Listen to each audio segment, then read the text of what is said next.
Bonjour à tous et bienvenue pour cette nouvelle vidéo de déballage de boîtes pour Horror Arkham le JCE. On continue sur les cartes multiclassées, on en est à la 7ème vidéo sur les cartes multiclassées. Et la première carte, c'est carte ancestrale.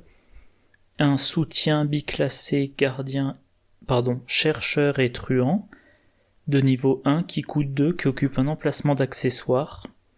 Trait, objet et relique, utilisation 3 secrets, action rapide lors de votre tour, inclinez la carte ancestrale et dépensez un secret, choisissez et effectuez une des actions suivantes, se déplacer, échapper à, enquêter.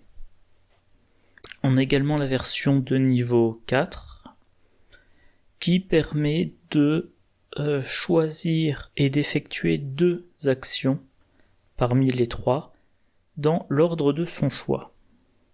Alors, c'est du gain d'action, truc classique pour les truands, depuis Léo De Luca.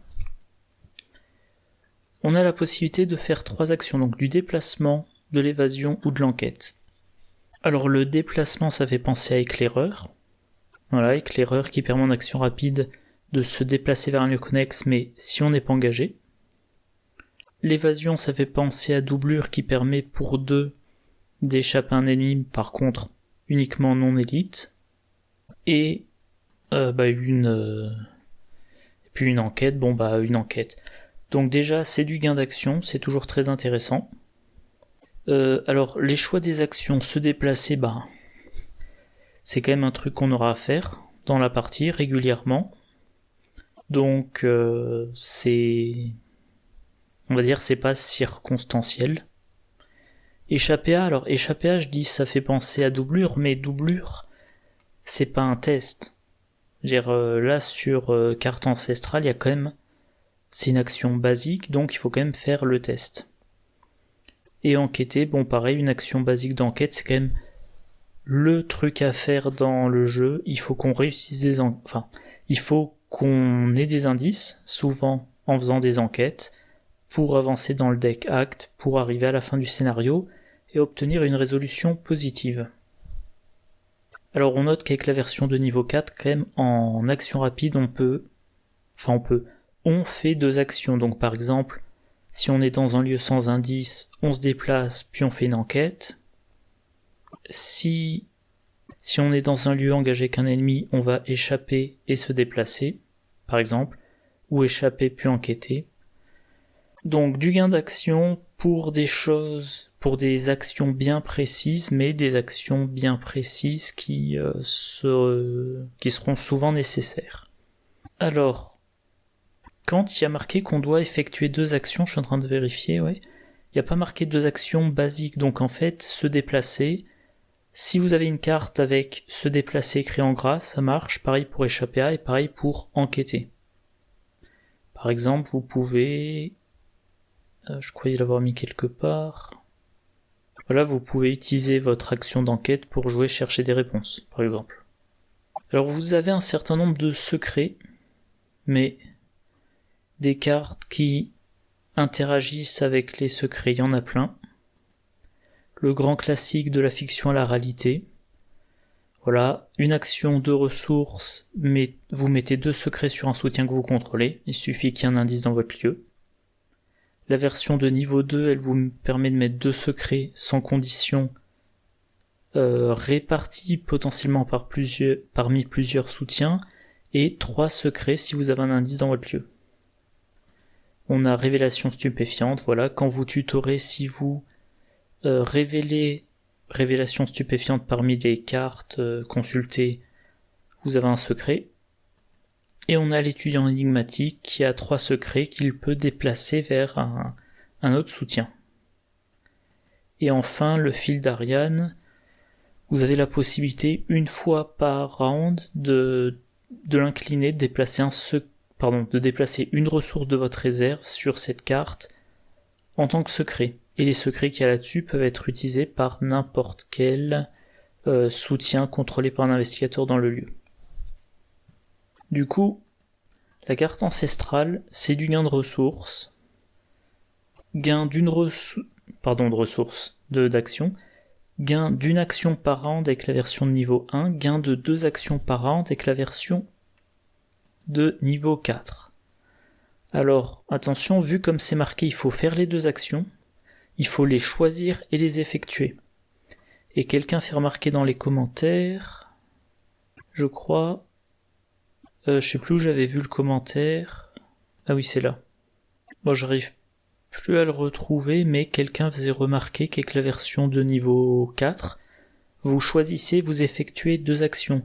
Donc si par exemple, alors déjà, selon lui, et ça me semble assez logique, il faut en choisir 2, donc il faut en choisir 2 différentes. Et comme on les choisit dans l'ordre de son choix, c'est-à-dire qu'il faut dire je vais faire ça, puis ça, et ensuite on l'exécute. Donc si par exemple vous choisissez échapper à et enquêter, en vous disant je vais réussir mon évasion, comme l'ennemi sera incliné, je pourrai tranquillement enquêter. Si vous ratez l'évasion, vous devez effectuer l'enquête et vous subissez une attaque d'opportunité. Donc ça, on va dire, c'est le seul point négatif, mais sinon, vous gagnez 2 actions par round. Tant que vous avez des secrets, mais les secrets c'est extrêmement facile à mettre. Alors, il y a des cartes. Donc là on a une carte chercheur de niveau 3, mais il y a même des cartes chercheurs de niveau 0, comme par exemple l'étudiant énigmatique. Donc mettre des secrets sur carte ancestrale n'est pas difficile. Ça vous fait gagner 1 ou 2 actions par round. Alors, évidemment, vous mettez ça dans un deck qui a priori va souvent vouloir échapper ou enquêter. Par exemple, un deck Finn Edwards, qui va utiliser... Enfin, Finn Edwards a déjà une action d'évasion gratuite, mais il a un profil d'investigateur, évadeur et enquêteur, ou pour Trish Scarborough, voilà, vous échappez à un ennemi, il est incliné, il est dans votre lieu, maintenant vous faites une enquête, en cas de réussite vous avez 2 indices. Alors je les mentionne souvent, donc Man from Lang, Mentastrophic et Nate Winslow, je crois qu'il s'appelle. Ouais, c'est ça, Winslow. Dans leur vidéo sur les cartes qui ont ces 2 classes-là indiquent que la carte est complètement... donc ils disent busted. Voilà, la carte semble bien trop puissante. Hein. Un gain de 2 actions et des contreparties assez faibles. Ça... Si vous prenez un truand assez typique, vous avez le droit à vos 3 actions. Leo Di Luca, hâte si vous êtes spécialisé dans un domaine. Ensuite vous avez l'éventail noir, donc on en a 6. Et avec donc carte ancestrale de niveau 4, vous pouvez pardon pour le coup dans le micro, vous pouvez en rajouter 2, vous êtes à 8 actions par round. Qu'est-ce qu'il y a d'autre ? Si vous jouez Schizo Tool, vous pouvez acheter une action. Si vous êtes Finn Edwards, vous avez votre action d'évasion gratuite. Si vous utilisez, donc 8 c'est facile, si vous utilisez sursis, à chaque round vous dépensez vos 3 ressources pour gagner 3 actions et vous dépensez immédiatement ces 3 actions pour remettre 3 ressources sur la carte jusqu'au round où vous avez besoin de faire 6 actions pendant votre tour, mais ça compte dans vos actions, donc du coup vous avez 11 actions. Enfin, au moment voulu, vous aurez vos 11 actions, donc non, c'est vrai que ça paraît beaucoup trop fort et ça entre, alors c'est dommage, mais ça entre dans la liste des cartes chercheurs ou biclassé chercheur et autre chose que j'hésite très fortement à intégrer dans mes decks. Tiens, ah oui, un autre truc. Quelqu'un fait une remarque ici. Donc une partie sur cette campagne-là, 4 joueurs avec Bob Jenkins qui recyclait la carte ancestrale de niveau 4. Et donc selon ce joueur-là, il faut que la carte entre sur la liste des tabous. Donc voilà, il dit Voilà, utiliser la carte ancestrale pour faire une enquête en utilisant le dernier secret.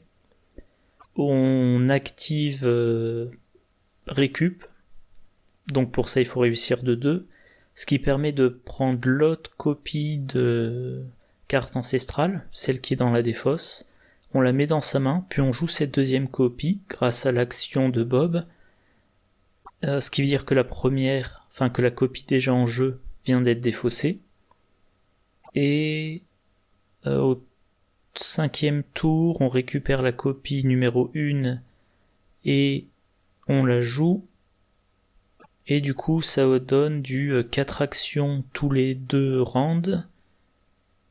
Ah oui, voilà, c'est effectivement, c'est-à-dire que si vous en avez 2 et que vous les jouez alternativement, à un round, pendant vos tours, vous utilisez les 2 actions de la carte ancestrale, vous vous débrouillez pour la faire défausser. Alors soit en jouant l'autre copie, soit en défaussant avec jouer le ravigile.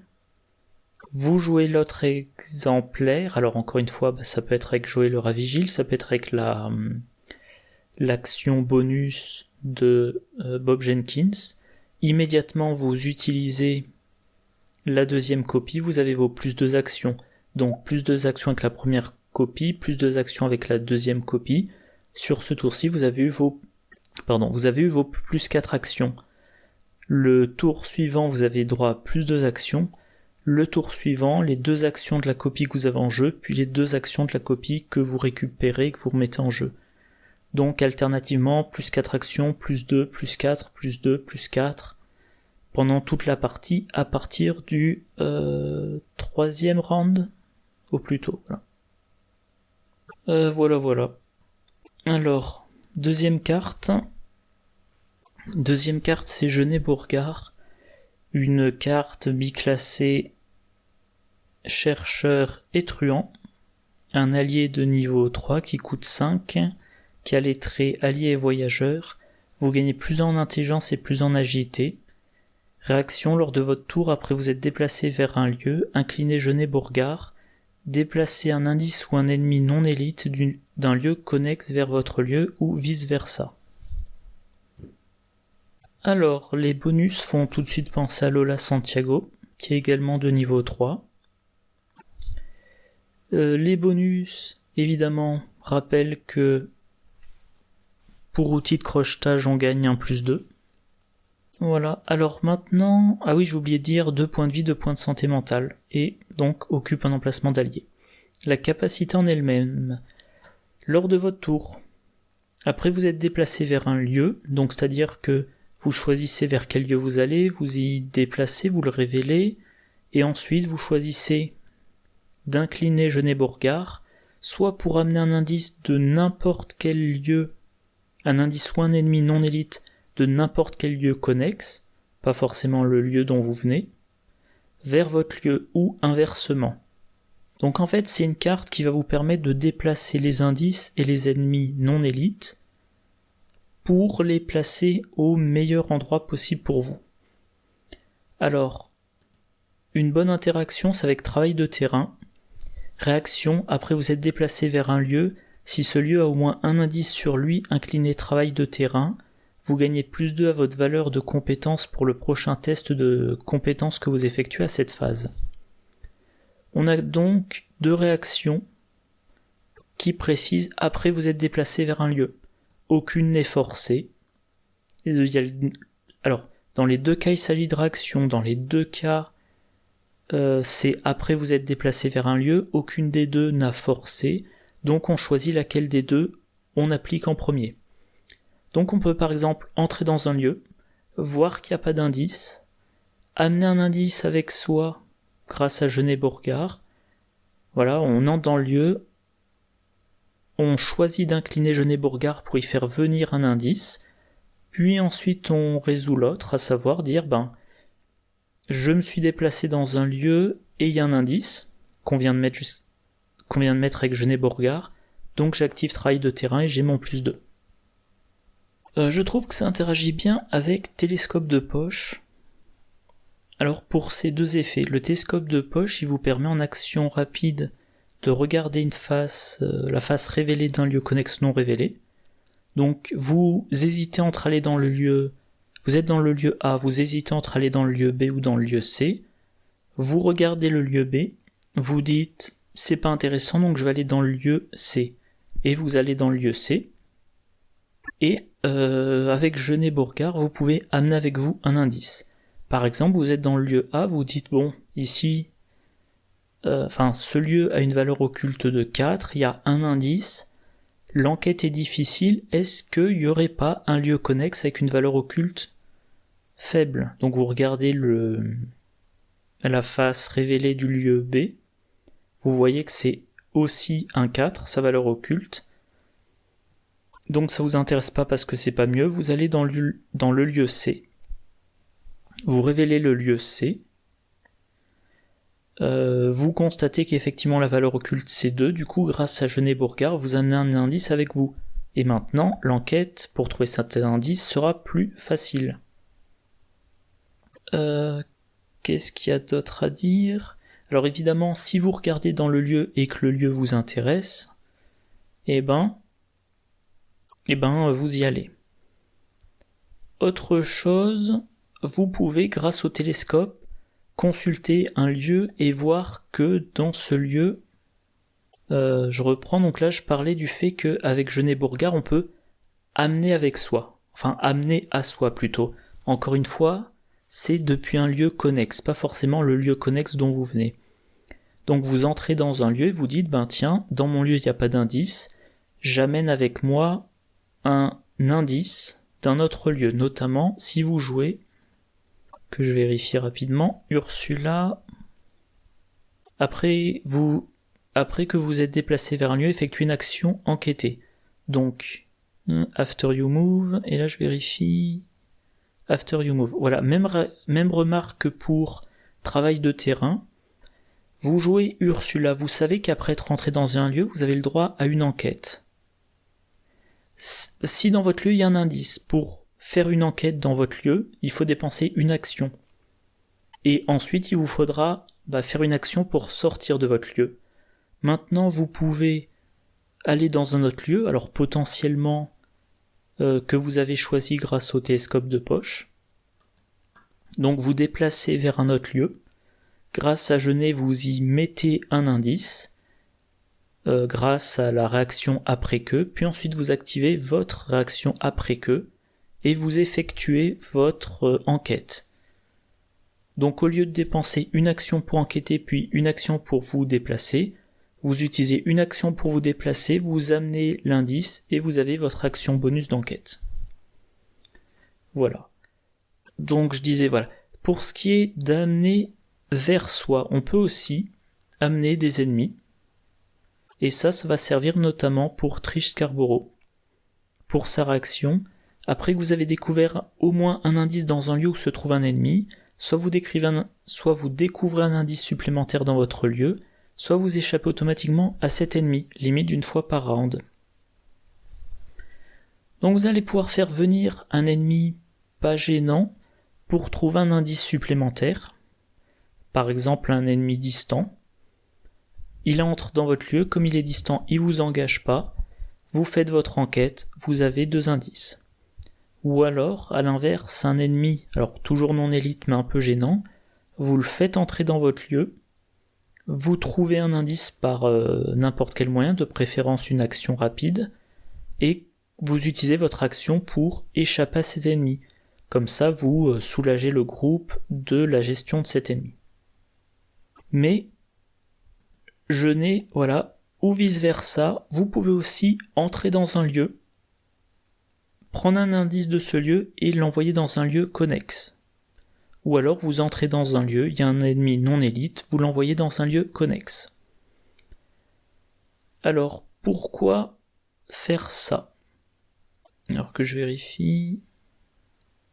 Pourquoi faire ça? Par exemple, si vous jouez donc Trish Scarborough, déplace un ennemi du lieu, mettons... Voilà, si vous jouez Trish Scarborough, vous entrez dans un lieu, il y a un ennemi, vous allez le déplacer dans un lieu connexe et vous jouez chercher des réponses. Enquêtez, en cas de réussite, au lieu de découvrir un indice dans votre lieu, découvre un indice dans un lieu connexe, vous choisissez le lieu avec l'ennemi, comme il y a un ennemi, deuxième indice. À noter, si vous jouez chercher des réponses de niveau 2, voilà, je vais prendre la version avec une image, c'est mieux. Version niveau 2, découvrez un total de 2 indices parmi votre lieu et les lieux connexes. Et bien vous pouvez choisir un indice dans votre lieu, un indice dans le lieu avec l'ennemi. Donc concrètement ça sera deux indices dans son lieu et un indice dans votre lieu. Et pour peu que vous rajoutiez déduction, ça peut faire 2 indices dans son lieu et 2 indices dans votre lieu. Voilà. Niveau indice, il se peut aussi, alors ça sera plutôt un effet de solo, il se peut que vous entriez dans un lieu, dans ce lieu il y a victoire 1, donc si vous videz le lieu de ces indices vous gagnez 1 point d'XP en plus, mais enquêter dans le lieu est très dur, dans ce cas-là, tout ce qu'il vous faut c'est retirer les indices du lieu, peu importe comment, donc vous utilisez jeûner, et vous prenez cet indice dans un lieu avec victoire 1 pour le mettre dans un lieu qui n'a pas victoire 1, de sorte à gagner le point de victoire. Et pour ce qui est de l'éloignement des ennemis, il y a le classique explosion de dynamite. Voilà. Vous entrez dans un lieu, il y a un ennemi, vous l'envoyez dans le lieu connexe, et ensuite le combattant va jouer explosion de dynamite pour infliger des dégâts à cet ennemi sans avoir à faire de test. Éventuellement, vous envoyez l'ennemi vers un lieu dans lequel il y a déjà un ennemi pour maximiser les effets d'explosion de dynamite.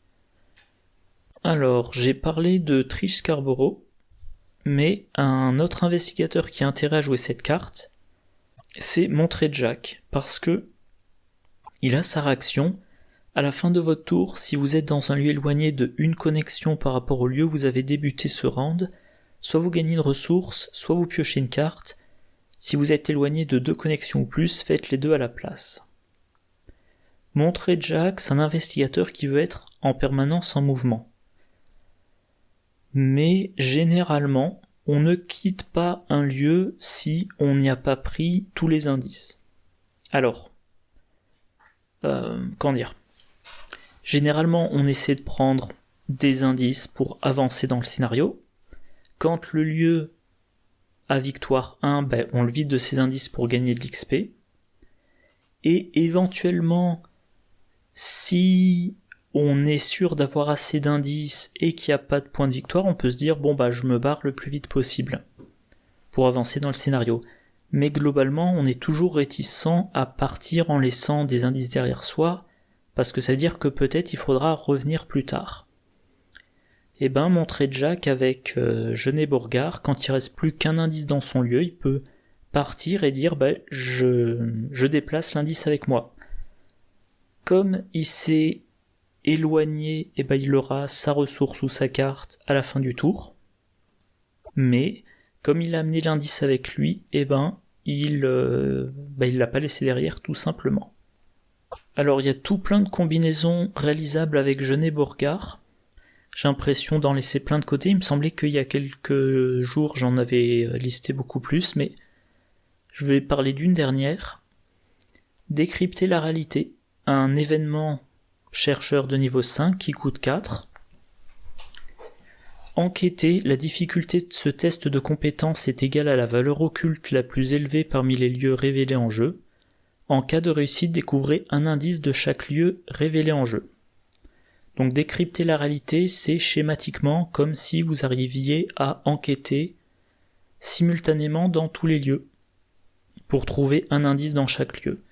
Donc Genet-Borgard va vous permettre d'étaler les indices.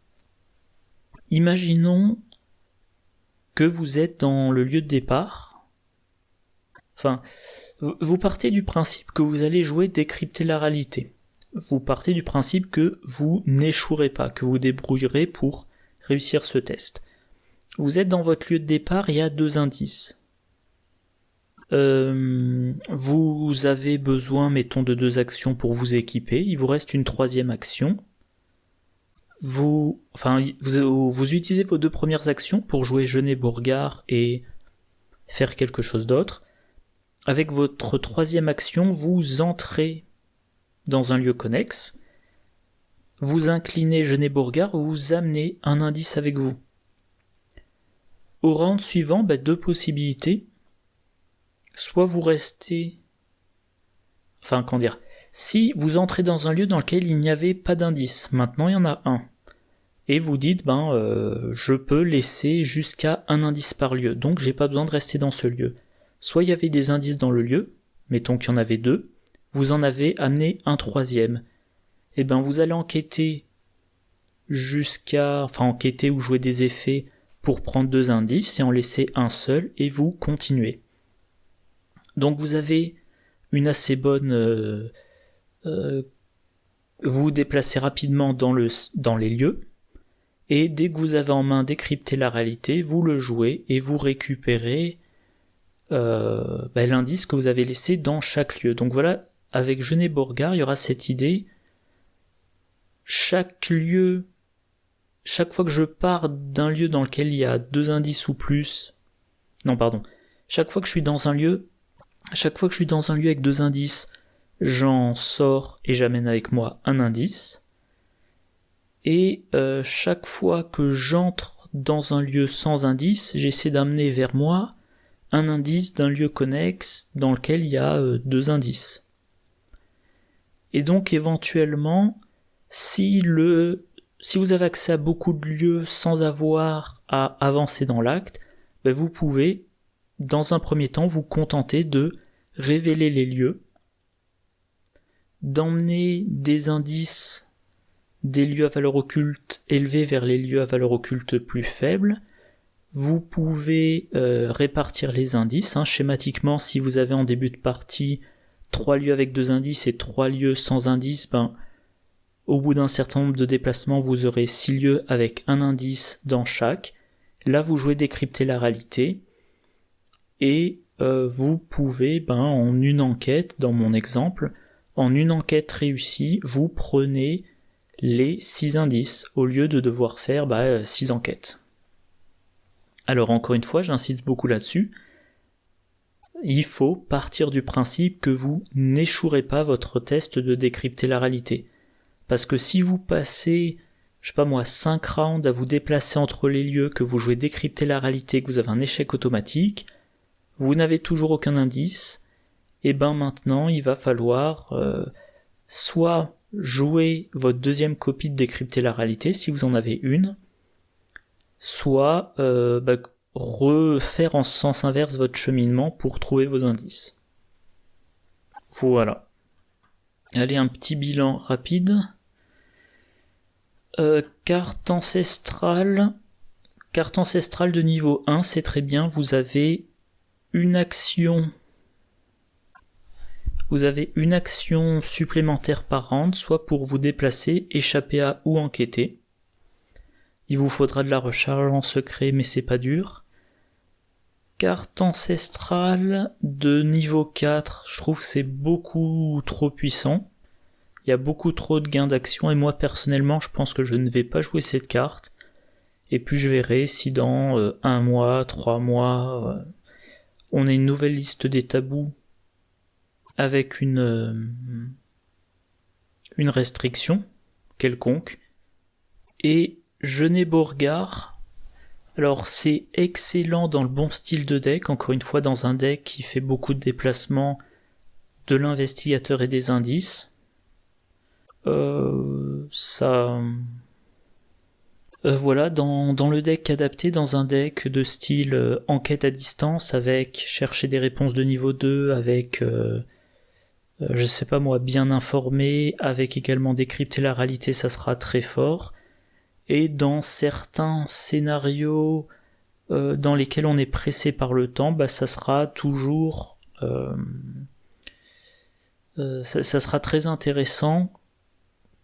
On se dira, il n'y a plus qu'un indice dans mon lieu, mais au lieu de faire mon enquête maintenant et de prendre le risque d'être attrapé par, le chasseur qui a un lieu derrière moi, eh ben je sors du lieu, j'amène l'indice avec moi, j'amène l'indice, j'amène l'indice dans le lieu suivant, j'enquête jusqu'à ce qu'il reste plus qu'un indice, puis je sors et à chaque fois j'amène avec moi le dernier indice, jusqu'à ce que j'arrive dans un lieu dans lequel je puisse me poser parce que je sais pas, j'ai réussi à vaincre l'ennemi qui me suivait, ou alors j'ai dépensé les indices pour avoir un effet qui me protège de l'ennemi. Voilà. Mais en tout cas, ça va permettre, déplacer ces indices va permettre d'économiser des actions d'enquête dans un premier temps, et ensuite d'optimiser tous ces effets d'enquête à distance ou de gain de plusieurs indices d'un coup. Voilà, donc excellente carte qui donne envie de construire un deck autour. Bon ben voilà, c'est tout pour aujourd'hui. Demain, on a 2 cartes biclassées chercheurs mystiques. Moi en attendant, je vous souhaite une bonne journée, une bonne soirée, de bonnes parties, je vous dis à la prochaine, au revoir.